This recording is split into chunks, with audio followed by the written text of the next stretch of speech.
Comment être motivé en ce début d'année? Je suis pas très originale, mais ça revient de façon cyclique. On s'entend, on est en janvier. En janvier, souvent vient le terme résolution.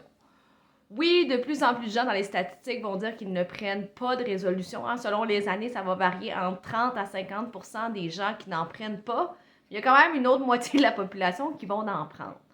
En 2023, en janvier 2023, quand on regarde les statistiques selon le Journal de Québec et le Journal de Montréal, il y a trois grands sphères de motivation. Donc, le numéro 1, je garde mon papier, excusez-moi pour être sûr de ne pas mélanger les statistiques, c'est la perte de poids. Le numéro 2, c'est d'être actif ou de demeurer actif, alors que la troisième position est de mieux manger. Donc, on voit que la santé est un élément clé dans nos résolutions. Et pourquoi il y a des gens qui vont garder une très bonne motivation tout au long de l'année, puis il y en a d'autres que ça va durer 2 semaines et quart. Donc, je te partage des facteurs clés pour augmenter tes chances de maintenir ta motivation en lien avec tes objectifs santé pour l'année à venir.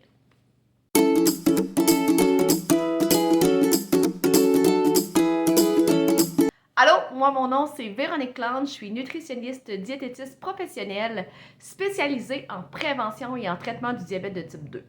Moi, ma mission c'est de te donner des outils, des trucs, des astuces, de la motivation même pour t'aider à te rendre compte à quel point tu es le leader de ta santé. Oui, notre santé, on ne peut pas la contrôler de A à Z, mais il y a en masse de choses que tu peux mettre en place pour que tu sois le vecteur du changement et de ton bien-être. Et aujourd'hui, ça donne bien parce qu'on parle de comment augmenter nos chances d'être motivé face à un comportement qu'on veut changer. Donc, il y a différentes choses qui vont déterminer ta motivation. Je te fais plusieurs éléments. Je vais essayer d'aller rondement parce que je pourrais en parler pendant très longtemps. Le numéro 1, c'est la satisfaction de tes besoins. Donc, on va se dire, si ton besoin est comblé, ta motivation sera très, très grande. Je te donne un exemple concret en nutrition qu'on voit souvent avec l'objectif de perte de poids. Donc, je veux perdre du poids, je mets les efforts pour contrôler mon poids et mon poids est atteint.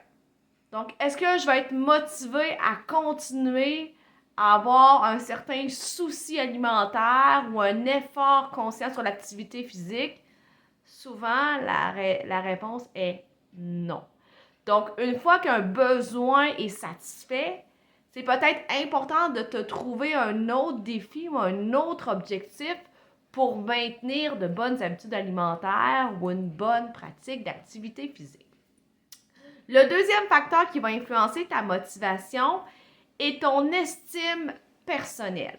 Donc, c'est sûr que quelqu'un qui a une attitude très négative, qui a vécu plusieurs échecs dans le passé, qui va continuellement se remettre en doute ou continuellement se juger, ben c'est pas très motivant. Donc, ce que je te propose, c'est peut-être de voir le verre à moitié plein au lieu d'à moitié vide. Oui, il va en avoir des embûches. Oui, ce ne sera pas toujours parfait, mais au moins de reconnaître tes acquis, de reconnaître tes améliorations, je pense que ça peut faire une réelle différence dans ta motivation face au changement que tu auras choisi. Le troisième facteur qui va influencer ta motivation, c'est ta conviction de réussir. À quel point tu es confiant de réussir l'objectif que tu te fixes. Encore une fois, si tu as vécu des échecs, ta conviction est peut-être plus ou moins élevée et ça peut peut-être devenir pertinent à ce moment-là d'aller rencontrer une professionnelle pour t'aider à ne pas revivre ces mêmes échecs-là. Par la suite, il y a un autre facteur qui est bien important, c'est le genre de motivation que tu as. As-tu une motivation intrinsèque ou extrinsèque? La différence entre les deux, c'est bien simple. Extrinsèque, c'est quelqu'un qui va dire « Ah, ben mon médecin veut que j'améliore mon alimentation parce que je suis diabétique. » Votre médecin a possiblement raison, mais toi, là, est-ce que ça tente de prioriser ça cette année? Est-ce que c'est un enjeu important pour toi? Si tu le fais juste pour les beaux yeux de ton médecin, ça ne marchera pas. Par contre, si ça vient de toi, de ton besoin à toi, là, il y a peut-être quelque chose qui va se passer, qui va s'opérer aussi. Donc, ça, c'est un autre facteur non négligeable. Un autre facteur est aussi ton environnement. Si j'ai un environnement qui me supporte dans mes changements, si j'ai un contexte familial qui fait que mes enfants sont déjà actifs, que mon conjoint est déjà actif, bien, ça devient un levier motivationnel pour bouger davantage. À l'inverse, si le contexte familial fait en sorte que mon partenaire de vie est sédentaire, que mes enfants sont scotchés aux écrans, ben ça se peut que ça soit bien difficile de me motiver à aller marcher tout seul ou aller à mon cours d'entraînement ou toute autre activité sportive. Donc, l'environnement joue un rôle primordial au niveau de la motivation également. Donc, c'en est quelques-uns que je voulais te partager pour vraiment te mettre dans un bain positif de motivation. Et évidemment, je ne te cacherai pas que c'est démontré que d'avoir des connaissances, ce n'est pas assez suffisant pour se motiver parce que la preuve, 80% de la population québécoise sait que de bouger régulièrement et de bien s'alimenter, ce sont des éléments clés en santé. Par contre, quand on regarde les statistiques, 60% de la population ne bouge pas assez par semaine et seulement 50% au plus vont manger suffisamment de fruits et de légumes par jour. Donc, ça veut dire que les connaissances, c'est une chose, mais il faut creuser beaucoup plus loin. Donc, j'espère que cette vidéo t'aide à mieux cibler ta motivation, à mieux la déterminer. Et dernière petite alerte que je veux faire, fais attention à tes attentes. Beaucoup trop de gens ont des attentes irréalistes, du genre, à partir du 3 janvier, je vais manger la moitié de mon assiette à tous les jours, dîner, souper en légumes. Et quand on questionne la personne, mais cette personne-là, exemple, va en manger 2 fois par semaine au souper.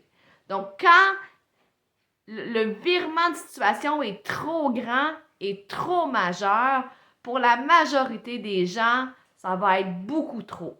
Je ne dis pas que c'est un objectif intéressant, mais pour du court terme, ça va décourager. En tout cas, pour la majorité des gens, ça va les décourager parce que c'est plein de choses à changer dans notre quotidien.